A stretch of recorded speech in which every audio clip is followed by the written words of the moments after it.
الحمد لله رب العالمين والصلاة والسلام على سيد المرسلين أما بعد فأعوذ بالله من الشيطان الرجيم بسم الله الرحمن الرحیم۔ اسلامی بھائیو، خدائے رحمان عز و جل کے کروڑ ہا کروڑ احسان کہ اس نے ہمیں ماہ رمضان جیسی عظیم نعمت سے سرفراز فرمایا۔ ماہ رمضان کے فیضان کے کیا کہنے، اس کی تو ہر گھڑی رحمت بھری ہے۔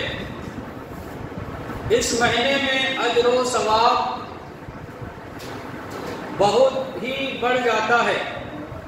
نفل کا ثواب فرض کے برابر اور فرض کا ثواب 70 گنا کر دیا جاتا ہے۔ کہیے سبحان اللہ۔ ایک حدیث پاک کے مطابق ایک بار درود شریف پڑھیں تو 1,00,000 بار درود شریف پڑھنے کا ثواب ملتا ہے۔ ایک بار اگر درود شریف پڑھیں تو 1,00,000 مرتبہ درود شریف پڑھنے کا ثواب ملتا ہے۔ ایک اور حدیث میں آتا ہے کہ جو کوئی رمضان المبارک میں ایک بار سبحان اللہ کہے، کیا کہے؟ سبحان اللہ، ایک بار سبحان اللہ کہے، اس کو اس قدر ثواب ملے گا جو غیر رمضان میں 1,00,000 بار سبحان اللہ کہنے پر ملتا ہے۔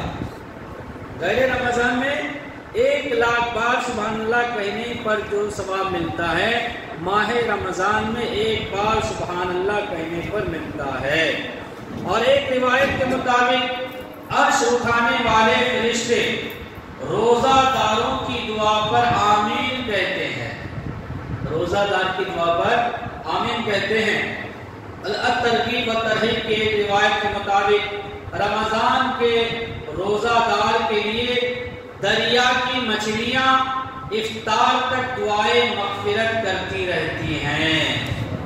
روزہ باطنی عبادت ہے۔ بھائی روزہ ایک ایسی عبادت ہے جو دکھتی نہیں ہے۔ اب روزہ ہے یا نہیں سامنے والے کو معلوم نہیں، میں روزہ ہوں یا نہیں آپ کو معلوم نہیں پڑتا، تو یہ باطنی عبادت ہے جو دکھتی نہیں ہے۔ روزہ باطنی عبادت ہے کیونکہ جب تک ہم کسی پر ظاہر نہ کر دیں، جب تک ہم خود نہ کہیں کہ میں روزہ سے ہوں، تو کسی کو معلوم نہیں ہوتا۔ جب تک ہم کسی پر ظاہر نہیں کرتے، کسی کو یہ علم نہیں ہو سکتا کہ ہمارا روزہ ہے۔ اور اللہ عز و جل باطنی عبادت کو زیادہ پسند فرماتا ہے۔ باطنی عبادت یعنی چھپے ہوئے عبادت کو زیادہ پسند فرماتا ہے، جیسا کہ حدیث پاک میں مدینے کے سلطان صلی اللہ تعالی علیہ وآلہ وسلم کا فرمان عالی شان ہے کہ اللہ عز و جل کی راہ میں پوشیدہ یعنی چھپا کر 1 پیسہ دینا، چھپا کر 1 پیسہ دینا ان 700 پیسوں سے افضل ہے جو ظاہر میں دیے جائیں، یعنی دکھا کر دیے جائیں۔ اس مبارک مہینہ کی ایک خصوصیت یہ بھی ہے کہ اللہ عز و جل نے اس میں قرآن پاک نازل فرمایا۔ ماہ رمضان میں قرآن پاک نازل فرمایا ہے۔ چنانچہ قرآن مجید میں اللہ عز و جل کا نزول قرآن اور ماہ رمضان کے بارے میں فرمان عالی شان ہے۔ ترجمہ سنیے، جس میں ماہ رمضان کا مہینہ جس میں قرآن اترا، لوگوں کے لیے ہدایت اور رہنمائی اور فیصلہ کی روشن باتیں، تو تم میں جو کوئی یہ مہینہ پائے ضرور اس کے روزے رکھے، اور جو بیمار یا سفر میں ہو تو اتنے روزے اور دنوں میں۔ اللہ عز و جل تم پر آسانی چاہتا ہے اور تم پر دشواری نہیں چاہتا، اور اس لیے کہ تم گنتی پوری کرو اور اللہ عز و جل کی بڑائی بولو، اس پر کہ اس نے تمہیں ہدایت کی اور کہیں تم حق گزار ہو۔ مندرجہ بالا آیات مقدسہ کے ابتدائی حصے شہر رمضان الذی، اللہ نے کیا فرمایا؟ شہر رمضان الذی کے تحت مفسر شہیر حضرت مفتی احمد یار خان نعیمی رحمت اللہ تعالی علیہ تفسیر نعیمی میں فرماتے ہیں، رمضان یا تو رحمان عز و جل کی طرح اللہ عز و جل کا ایک نام ہے.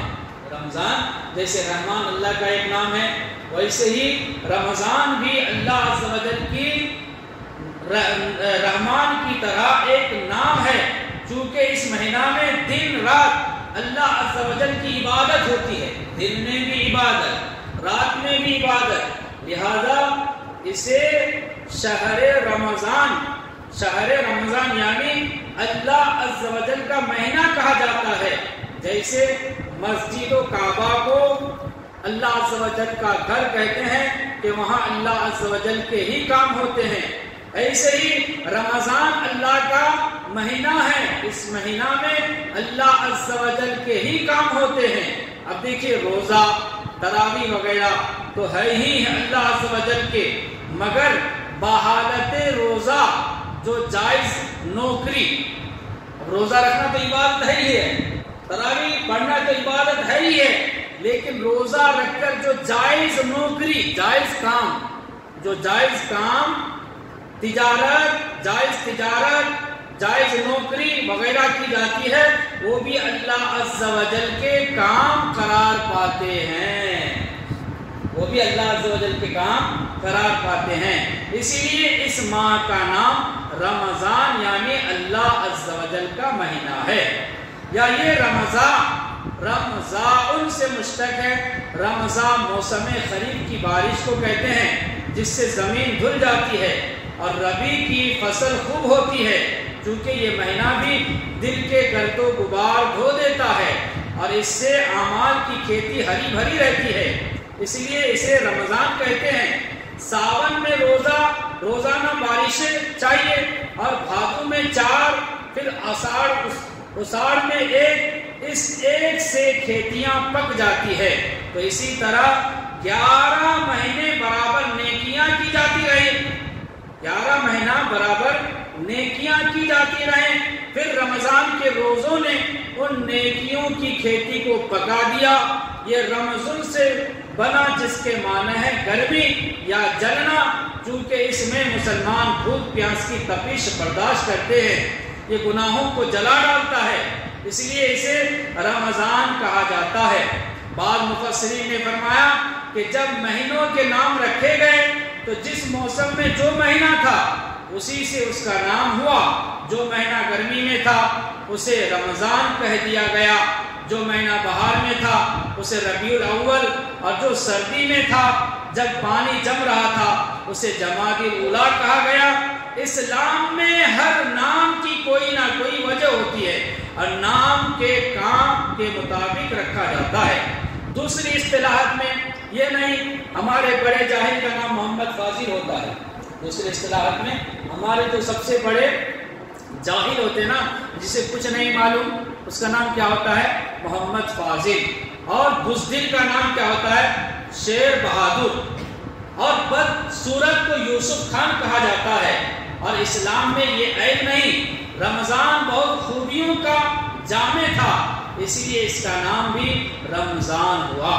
اب سنیے، مدینے کے سلطان رحمت عالمیان صلی اللہ تعالی علیہ وآلہ وسلم کا فرمان عالی شان ہے کہ جب ماہ رمضان کی پہلی رات آتی ہے، پہلی رات، ماہ رمضان کی پہلی رات آتی ہے تو آسمانوں اور جنت کے دروازے کھول دیے جاتے ہیں اور آخر رات تک بند نہیں ہوتے.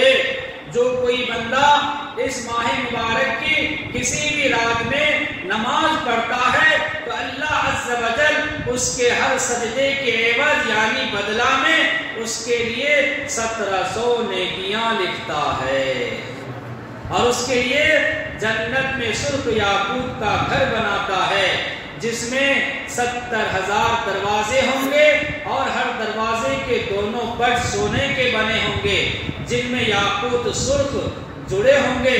بس جو کوئی ماہ رمضان کا پہلا روزہ رکھتا ہے تو اللہ عز و جل مہینے کے آخر دن تک اس کے گناہ معاف فرما دیتا ہے اور دوسرے رمضان تک اس کے لیے کفارہ ہو جاتا ہے.